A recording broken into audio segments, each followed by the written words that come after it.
When I first entered the ministry, I was working with a large church, part-time, church with over 2,000 members, and we had 5 or 6 people on staff that handled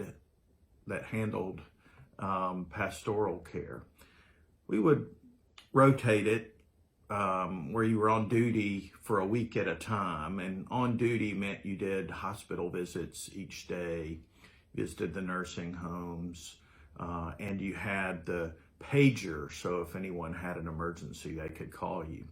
Later, it became a cell phone. Other people would do hospital visits as well, but it was your job to go to the hospital each and every day. And honestly, I was always terrified at the beginning of my ministry to do pastoral care, to be on call, because you just never knew what to expect.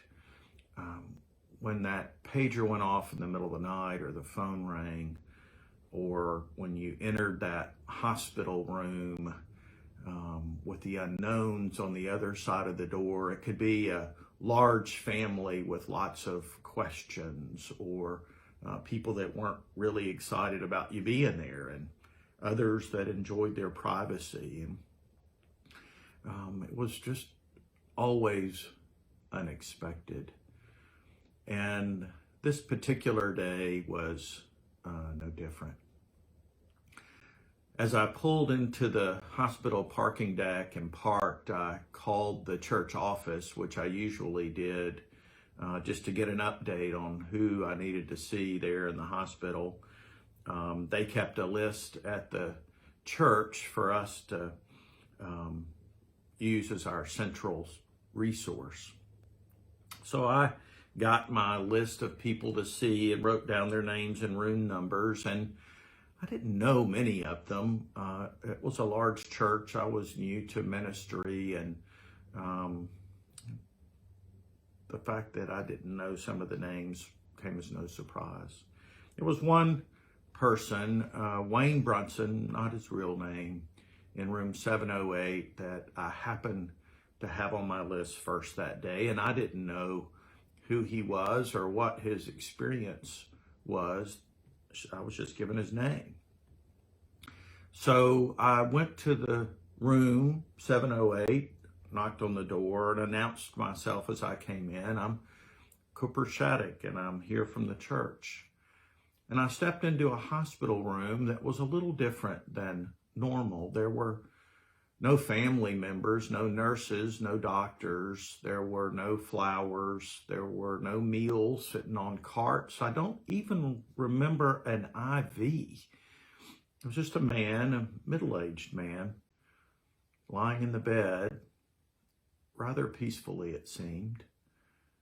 And as I stepped in, he said, "You the preacher?" And I said, "Yes, sir, one of them." And he said, "Well, I haven't been to church much lately." So that's okay. And then I went to my list of questions that we're taught to ask when you step into a hospital room to do a visit. There's some things you just are better not said. My standard greeting is, "How are you doing?" Well, that's a dumb thing to say to somebody in the hospital. They're obviously not doing well, or they wouldn't be laid in a hospital bed. So I caught myself and asked, "How are you feeling today?" That's a fairly safe question to ask. And he said, "Not so well." I said, "I'm sorry, what's bothering you?" And he said, "Well, the doctors have told me that I'm eaten up with cancer. There's nothing they can do, and I don't have long to live." I didn't know what to say. As much as they can prepare you, or as much as you can try to prepare yourself, you don't know what to say when hit with something like that for the first time. So, thankfully, I said nothing.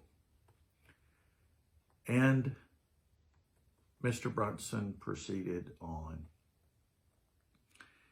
He said, I've not lived the best life. I've made lots of mistakes, and I've not always treated people the way I should. And I'm sorry about that, and I'm scared.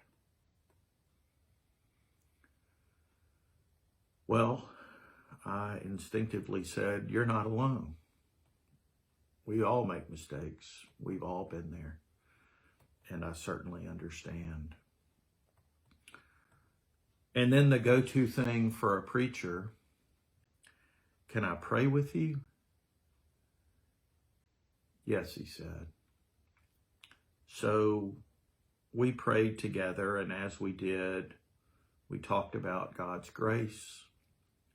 We talked about forgiveness, and Mr. Brunson asked for forgiveness.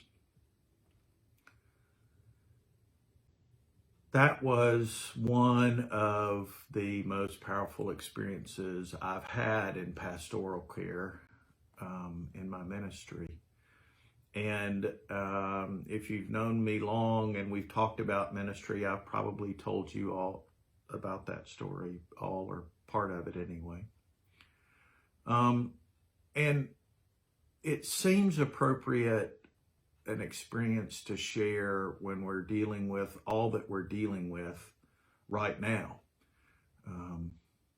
With the pandemic and the spread of this awful virus and illness that we've been dealing with for coming on a year, with over 20 million cases diagnosed in the United States and something like 85 million in the world. It's just hard to get your head around. And now talk of a more contagious strain. It's a devastating illness, and one that even if you survive has potential long-term health effects that we're just only beginning to understand. It's scary. People are afraid. And it's certainly understandable with the death toll the way it is, something like 350,000 United States citizens dead as a result of COVID, and like 1.8 million dead in the world. It's understandable that people are afraid. And we need hope. I mean, we need hope in healing. We need hope in our continued good health. We need hope in recovery. We need hope in prevention, hope in conquering this virus, hope for those who've dealt with loss and will continue to. There's been so many people lost, and the effect of those losses on their family and their friends and even total strangers. All of those people need hope. And certainly those who are facing the prospect of not recovering, facing death, they need hope. My experience with Mr. Brunson, the story goes on. So after I visited with Mr. Brunson, I visited the other folks in the hospital without event. Thankfully, I don't think I could have handled anything more that day. So I got back to my car, and as I had always planned to do, and as I had done thus far, I called into the office to report. And I reported about that I'd seen Mr. Brunson and his terminal illness.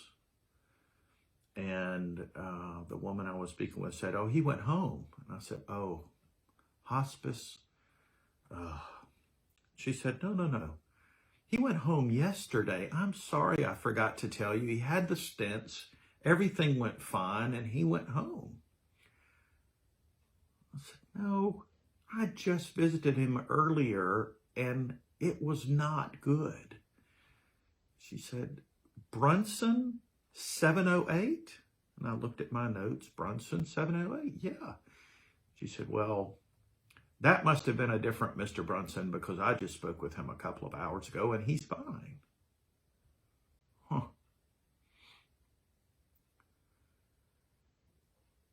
The story of the need for hope and how it expands beyond what we expect or plan is appropriate as we think about hope today.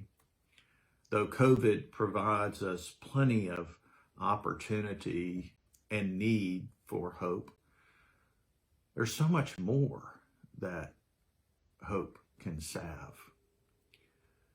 Our history and continued experience with racial injustices and racial intolerance that we continue to deal with could stand some hope. Our mistreatment of women historically, which also continues, needs hope. Our dealing with the unnecessary violence that we experience here and everywhere in the world these days that just is without reason needs hope.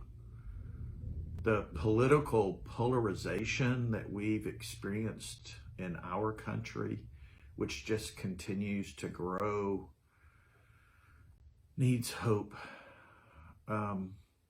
The threats to our democracy from both internal and external sources could use some hope. The depression that we face in this country, not just economically or the threat of economic depression, but just the general depression that people are feeling and experiencing as a result of everything that's happened, can be made better with hope. The loss of jobs, the uncertainty of the future, the manipulation of the facts and people's feelings and thoughts by social media and those who are trying to manipulate or cause some particular outcome in the minds of others is something that needs hope. There's a general nastiness, a general self-centeredness that pervades our society today that causes us to need hope. It salves all of these ills. Hope provides the answer, not to the problem, but to how we feel about the problems that we face, and gives us encouragement to tackle them and to move forward. And God allows hope. He allows us to have a hope for good health, a hope for healing, and a hope in death, a hope for our lost and missed loved ones. And it's through our belief in God, our trust in God, and our faith in God that we find that hope. Now, people say God gives us hope, and that's, I guess, a certain extent true, but I think he more allows us to find hope, because in order to have hope, we have it in here. We have to make a conscious decision and effort to be hopeful. You can't make someone hopeful. You can allow them to find hope. And that's what God does for us. Hope is defined as to cherish a desire with anticipation, to cherish a desire with anticipation. All that's in here. There's still more to my story about Mr. Brunson. After we prayed that day, I made a terrible mistake, I thought. Those phrases that we are encouraged to use and those phrases that we're encouraged not to use somehow went out the window for a brief second. And I found myself saying one of the things you should never say, which is there anything I can do for you? I just felt so compelled, but it's a terrible thing to say to someone dealing with any situation, because they may very well ask you to do something that you can't do. And that sets them up for disappointment. And that's not what you want to provide when you're giving pastoral care. But I said it. And as it came across my lips, I realized that I had made a mistake. I wished I could have taken it back. What is this man going to ask that I can't do that will set him up for disappointment? I just couldn't bear it. But there it was. It went, and fortunately, Mr. Brunson answered. He rolled over away from me and said over his shoulder, "Yes, there is. Can you pull the blanket up over my shoulder on your way out?" I did. So this story of Mr. Brunson and hope illustrates something else that we've touched on, and that's that we should provide others the opportunity to find hope. While we can't give it to them, while we can't bestow hope on someone, while we can't make them embrace it, we can still give them the means of finding it. Whether it's a hug, a pat on the back, a word of encouragement, or simply listening, we can provide people with hope and the opportunity to find hope. But my experience with Mr. Brunson and hope goes even further and shows how hope can affect us in ways that we don't even expect. That we can find hope in things that aren't necessarily hopeful. So the next day, when I went to do my hospital visits, I was determined to go straight to see Mr. Brunson. After tossing and turning the night before about all the things I wish I had said, all the scriptures I wish I had come up with, and if I had just had it to do over again, I was eager to see Mr. Brunson. So I got to the hospital, got my list, and went straight to room 708 to see Mr. Brunson. I gave my warning knock on the door and stepped inside to an empty hospital room. Yes, before it had been empty with just Mr. Brunson, but the next day it was completely empty of anything. A clean made bed, no signs of anyone having been there. My heart sank. Surely he hasn't gone that quickly. Perhaps they've just moved him and I can find where he went. So I went to the nurse's station, and one of the beauties about doing pastoral care and wearing a name badge that identifies you as a pastor is the nurses and doctors are usually pretty receptive and always exhibiting exhibiting smiles and grace. So I stepped to the desk, and a nurse, busy doing her charting, stood up, and I said, I was looking for Mr. Brunson from 708. She said, Brunson? I don't remember a Brunson. She turned to look at the others. Brunson? Anybody remember Brunson? I was like, no. The name could be wrong. But he was in 708. There was a man in 708 that I visited with yesterday. Maybe he's been moved. She looks down at her paperwork. She said, did anybody know anything about the patient that was in 708? Everybody shakes their head. And I said, well, I think he may have been moved somewhere else, perhaps. I just saw him yesterday. I don't know of anybody that was in 708, and I don't have any record of it.